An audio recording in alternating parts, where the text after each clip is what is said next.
Now, as you guys already know, I believe cozy is a vibe and not a genre. But some days you need those vibes to be as stress-free as humanly possible. So today I'm going to go over my favorite relaxing games on the Nintendo Switch. These are games with no combat, no time limits, just really chill vibes. So no, Stardew Valley does not make this list.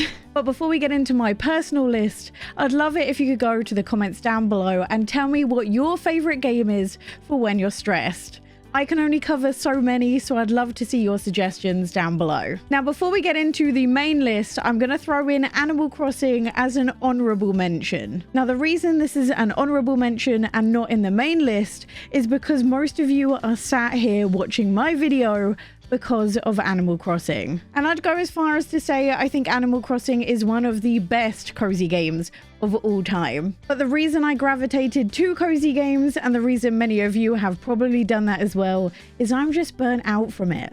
I've played over 2,000 hours of the game, and actually the reason I started this channel was because so many people in my Twitch streams were asking for recommendations now that they're bored of Animal Crossing. But if you're sat at home watching this video and you've never picked it up, this is your sign to do so. You're gonna have a great time. Starting us off is Pokémon Snap. This is probably the best looking game on this entire list. But I do want to quickly preface this recommendation by saying that although this is a great game, it's probably not quite worth full price, but it is on sale quite a lot, so keep an eye out and definitely get it when it's on offer. If you have always loved how adorable and cute Pokemon are, but you've never really been into the whole battling mechanic, then this will be the perfect fit for you. The premise is pretty simple. You see Pokemon, you take pictures of Pokemon, and that's it. The game is split up into different levels, each of which you sit in this vehicle that follows a railway track around the entire level,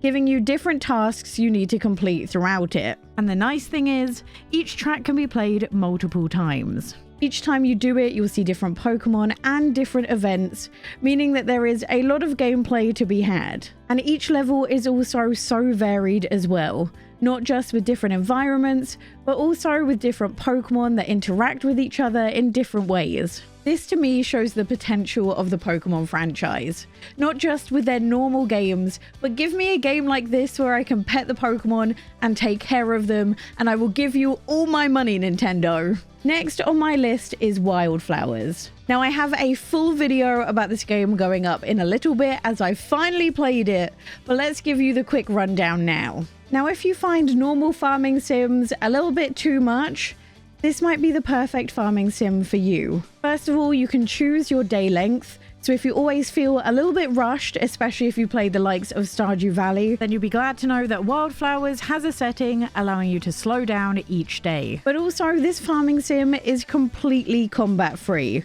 So you are free to run around the mines and not get attacked. Now, I'd kind of argue this is more of a narrative life sim with farming sim elements than a full-blown farming sim.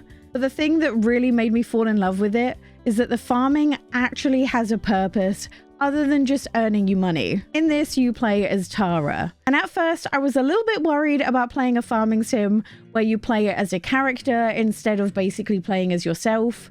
But actually, this turned out to be one of the biggest strengths of Wylde Flowers. After a breakup, Tara decides to move to the town of Fairhaven to care for her ill grandmother and help her out with her farm. Only once you move into the town, you find out that your gran is actually a witch. And it turns out, so are you too. And throughout the game, you'll be on an adventure as you join a coven and try and solve all the town's problems with magic. The story kind of sees you needing to be able to cast spells, and in order to cast them, you'll have to brew potions which require ingredients from either foraging or growing things on your farm. Now, do bear in mind that this is a lot slower paced than a typical farming sim. It took me around 40 hours to complete 1 year of the game. But that's actually one of the reasons I fell in love with it, as unlike most other farming sims on the market, it is fully voice acted and jam-packed with a story you can't put down. And the voice acting really helped me fall in love with each and every one of the characters. I'm not someone who normally gets that invested in forming friendships or even relationships in farming sims, but this was the exception. I do just quickly want to say, if you're someone who recently lost a grandparent, I'd say give it a miss for now. But that being said, this game handles adult and difficult topics with such beauty, grace, and care, and I have thoroughly enjoyed my time with it so far. Then we have A Little to the Left. Not only is this a stress-free game, this also has to be one of the most satisfying puzzle games I have ever played. This sees you stack, sort, and organize household objects, with the most stressful part being when the adorable cat tries to lay a paw on your hard work. The thing I love the most about A Little to the Left is how some of the puzzles actually have multiple solutions, and it can be really fun to try and replay those levels and figure out each of the different ways you can solve them. The cool thing about picking up this game now is there's actually going to be DLC releasing very soon, so although I found the game a little bit shorter than I maybe wanted, there's going to be more to look forward to. Then we have Dorfromantik. Now I'm going to be real. I don't normally enjoy board games or puzzle games, but I adore Dorfromantik. The premise is pretty simple. You have a hexagon tile and you need to match the edges of that tile with other tiles that have matching edges. The more sides you match, the more points you earn. And if you have 6 matching sides, you'll get more tiles so you can build a bigger landscape. Now, the fun of this game is definitely the way you can build the environments. You have forests, lakes, fields, railway tracks, and as you progress, you will unlock even more tiles that you can play with. Now, there is a scoring system as well if you like to play it a little bit more competitively and try and break your previous high scores, but I honestly pay no attention to it. And surprisingly, using a controller actually works really well. It's truly one of my favorite games to play when I just need some chill time and to relax, as the sound effects and the music together just make it such a fun experience, and I cannot recommend it enough. Then we have Lonesome Village. This is a beautiful combination between life sim elements and puzzle solving in a way no other game has really tried to attempt. In this, there's no rush, no stress, and no combat whatsoever. You arrive in Lonesome Village only to find out that the townspeople have vanished and a mysterious tower has risen from the ground. And it's your job to go into the tower and try and save the villagers one by one by solving the puzzles on each floor to get them out. And as the villagers return, the town begins to liven up, and bit by bit you begin to unravel the town's secret past. Every now and again on a certain floor of the tower, you'll be told you have to retrieve a specific item, and that's where the life sim elements really come into play. Getting this item normally requires you to do a couple of quests for the townspeople, and this will see you do anything from fishing, farming, or helping out the local shops by buying decorations for your house. It is such an adorable game, and I really love this combination of life sim and puzzle solving.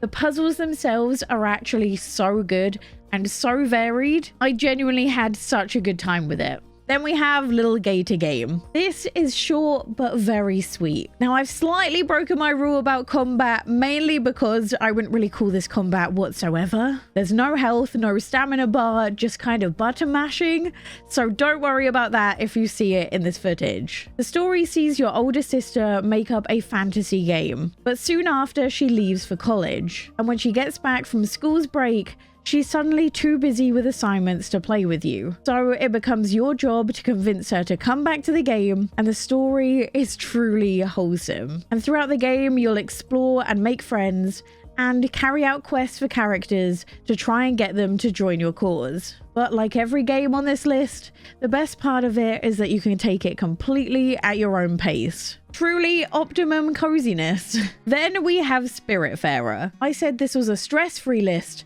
and not a cry-free list, okay? So it counts. But just get ready with the tissue boxes, because this is going to be an emotional roller coaster. This is a cozy management style game all about helping spirits move on. You play as Stella, a ferry master to the spirits, also known as a Spiritfarer. And although there's no combat, the real difficulty comes from saying goodbye. Your job is to not only just transport the spirits, but help them with their unfinished business. And each quest you do for them gets them one step closer to moving on. The game makes sure that you get to know each spirit in beautiful detail, making it that much harder to say goodbye. But as much as it hurts, that's the beauty of Spiritfarer. Throughout the game, you'll also collect resources to upgrade your boat further, making it suitable for even more passengers. And each passenger that does move on gives you an item that can be exchanged for new abilities, allowing you to explore the expansive map even further. This is definitely a life sim that offers so much more, and a game with a message that will stick with you long after the gameplay finishes. It's never easy to say goodbye, but somehow Spiritfarer makes it feel almost uplifting. Sticking with the theme of slight emotional damage, we have Coffee Talk. Now I'm including Coffee Talk 1 and 2 on this list, but do bear in mind if you want to pick up Coffee Talk 2, you really do need to have played the first game. This kind of reminds me of the old school choose your own adventure books. You know, the ones where you'd make a decision and it would tell you to flick to a certain page to figure out what the consequences of your actions are? This is kind of that, but in a video game format. And the reason I kind of make that analogy is there is a lot of text in this game, so it really is like reading a book. But the decisions you make in Coffee Talk are actually done with the drinks you brew. This is an interactive story set in an alternative version of Seattle, where orcs, elves, and magical entities all coexist in the same city. And in Coffee Talk, you are the owner of a late-night cafe where you listen to people's problems as you serve them a warm drink late at night. But the real catch is if you serve them the right drink, you might just be able to change their hearts and therefore change their fate. The coffee brewing mechanics themselves are relatively simple, and the way it works is that customers will kind of ask for a general vibe of a drink, and it's up to you to try and use that to brew them the perfect cuppa. And the characters you meet in the game will have multiple endings based on the drinks you brew them. Thanks to the incredible writing, you can't help but to care so deeply for each and every character you come across. And something I only recently learned was that when you start a second playthrough, things are different that time as well. At first, I thought this game was all about the individual stories of each customer you came across. But then I realized that the customers interact with each other and help each other along in their journey. And at the end of the first Coffee Talk, I found out that there's more of an overarching story that kind of made my jaw drop when I got to it. Even though I only recently played Coffee Talk 1 and 2, I am obsessed. I love them so much.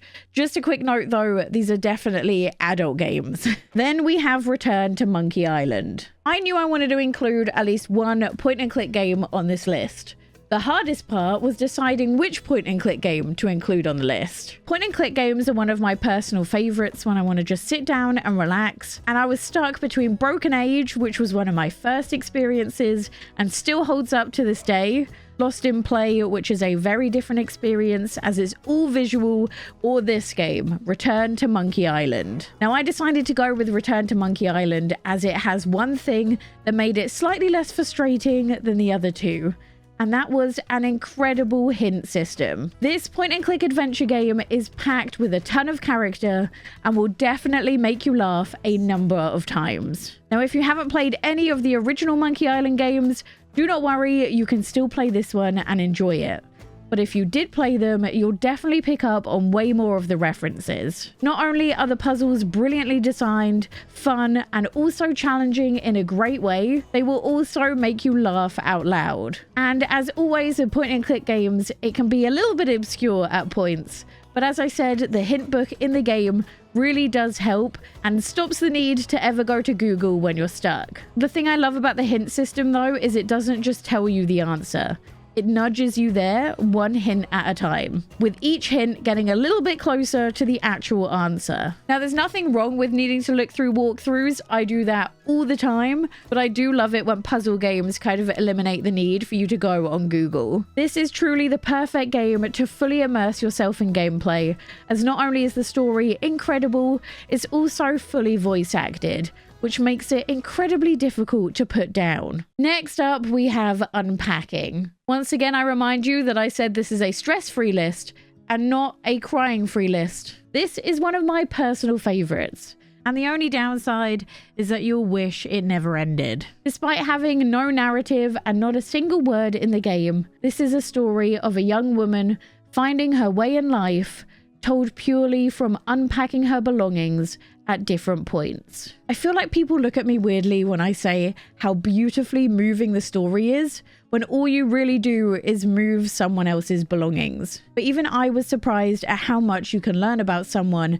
and their relationship with others just by unpacking everything they own. This is truly a special game in my heart, and if you can pick this up on offer, it's a must buy. Then we have Donut County, and this is a silly, goofy game that I absolutely adore. The premise is pretty simple. You begin as a tiny hole, and as you devour more items, the hole grows bigger, allowing you to devour even more items. Now, when I bought this game, what I didn't expect was that it actually has a story, and the story is actually incredibly funny and incredibly witty. Not only that, but the levels are so much fun and are so much more than just devouring objects. First of all, the physics are ridiculous and hilarious. And secondly, it incorporates puzzle solving in a way I have never experienced before. The puzzles themselves aren't hard, they're just ridiculous and fun. Like, for example, you can suck in a firework and use it as a missile, or you can suck in corn and a fire to make projectile popcorn. I just fell in love with the game, honestly. It was so much fun, so different from everything else I've played, and a great experience. Then we have Powerwash Sim. Now, I must admit, I was flip-flopping between including Powerwash Sim or House Flipper, but I decided to go with Powerwash Sim just. Both of them have similar vibes, but in terms of mindless satisfaction, Powerwash Sim wins. Now, I picked it purely because it's one of those games you don't have to actively think about at all. If you've never heard of Powerwash Sim before, it's basically what you expect it is. It's a game where each level gives you something different to power wash. The levels themselves are actually pretty huge, most of them taking an hour minimum to complete. But don't worry if you don't finish a level in all one sitting, you can just save and pick up where you left off. Completing levels earns you money, which you can then spend on upgrades for your power washer. But the thing I wasn't expecting was the wackiest text messages, forcing you to pay attention and stay present, which I really did like. To me, this is the perfect game to play when you're doing something else. Like sometimes after a really rough day or when I'm having really bad anxiety, it's not enough for me to just watch TV to settle myself.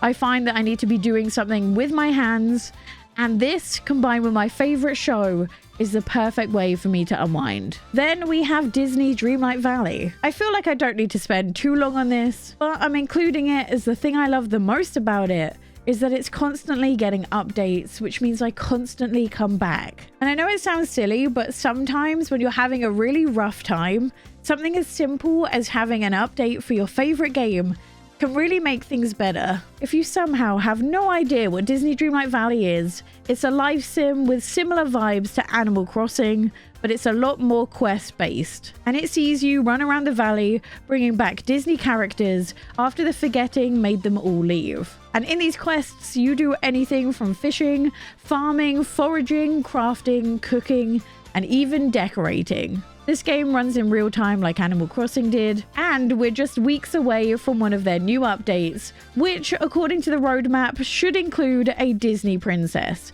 which I am very excited for. Just bear in mind that if you have anything other than a Nintendo Switch to play on, those platforms perform way better than the Switch does. If you only have a Switch, then it's definitely a fine choice, but it is the worst in terms of performance. Then we have Cloud Gardens. Now, this was actually a very recent discovery of mine, as it is incredibly simple. In fact, it was so simple, I had to Google it because I thought I was doing something wrong. But no, the gameplay is simply just placing seeds and then decorating with the items it gives you.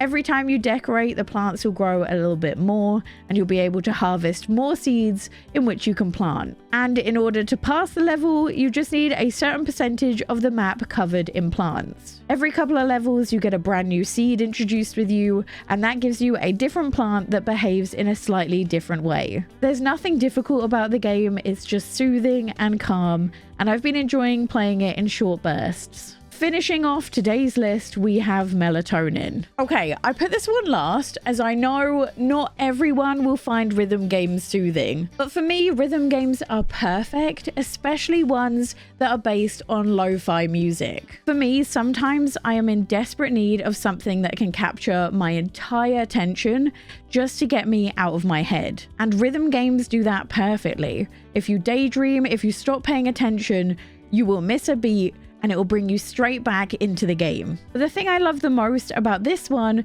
is not only the beautiful lo-fi music, but also the fact that it has difficulty settings. So whilst the standard game is all about recognizing patterns, if it's not your jam and you want a little bit more direction, you can turn on a setting that basically leaves the circles on for the entire game, making it a little bit easier. Now, I did play an instrument at school. Because I wanted to be not like other girls, I learnt the bassoon when I was at school. So I found the normal mode to be kind of perfect for where I am musically. They were still fun, but also a little bit challenging. But if you are musically talented, there are hard modes as well. They were actually wild and way above my ability. The other way it kind of makes it harder is you score different stars based on your performance in each level.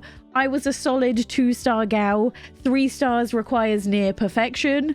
And I'm not that type of person. That's it for most relaxing games on the Nintendo Switch. If you reckon I've missed out any big ones, let me know in the comments down below. And if you want to be kept up to date on the cozy gaming news, click this video here.